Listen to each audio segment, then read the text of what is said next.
Kita beralih ke berita selanjutnya, Tribuners. Peserta pelatihan PKN 2 Angkatan 25 di Maluku hasilkan 13 inovasi. Peserta pelatihan PKN 2 Angkatan 25 di Maluku hasilkan 13 inovasi ini. 13 proyek perubahan peserta pelatihan kepemimpinan nasional tingkat 2 Angkatan 25 tahun 2022. Lingkup pemerintah Provinsi Maluku itu resmi di-launching di Gong Pedamaian Ambon, Sabtu 3 Desember 2022. 13 proyek perubahan inovatif itu yakni sinergitas penanganan KTA, Duku Manis dan Sejahtera, Strong Bus, Kabareskrim, Staper Tipe B, Sop BJ, Beta Sikat, ada juga Sang Garuda Garda MI, Satpol BBM, tekadmu lantas berproses, juga cek wasit dan rekayasa pelita surya. Launching ditandai dengan penekanan sirine oleh asisten 3 bidang administrasi umum Habibah Saimima. Gubernur Maluku dalam sambutan yang dibacakan Saimima mengatakan aparatur birokrasi pemerintah daerah Provinsi Maluku harus menghasilkan satu program setiap OPD tiap tahunnya.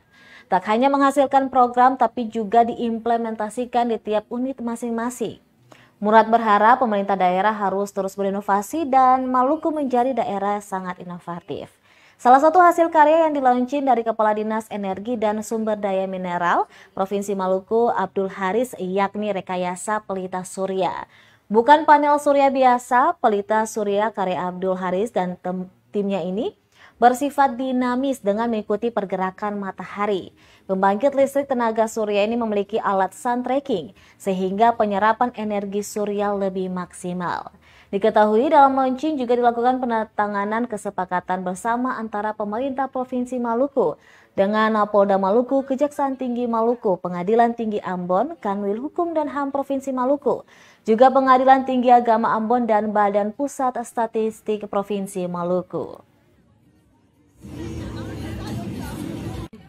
Jaringan listrik itu paling sampai kepada ibu kota, kecamatan dan sebagainya.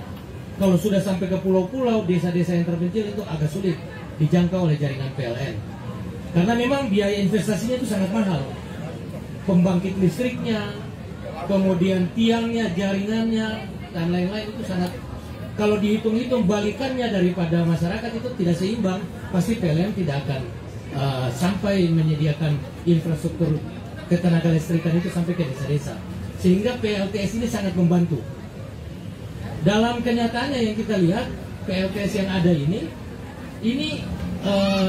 sifatnya statis.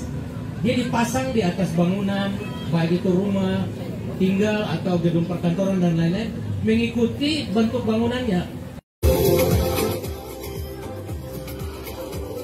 Terima kasih sudah nonton. Jangan lupa like, subscribe, dan share ya.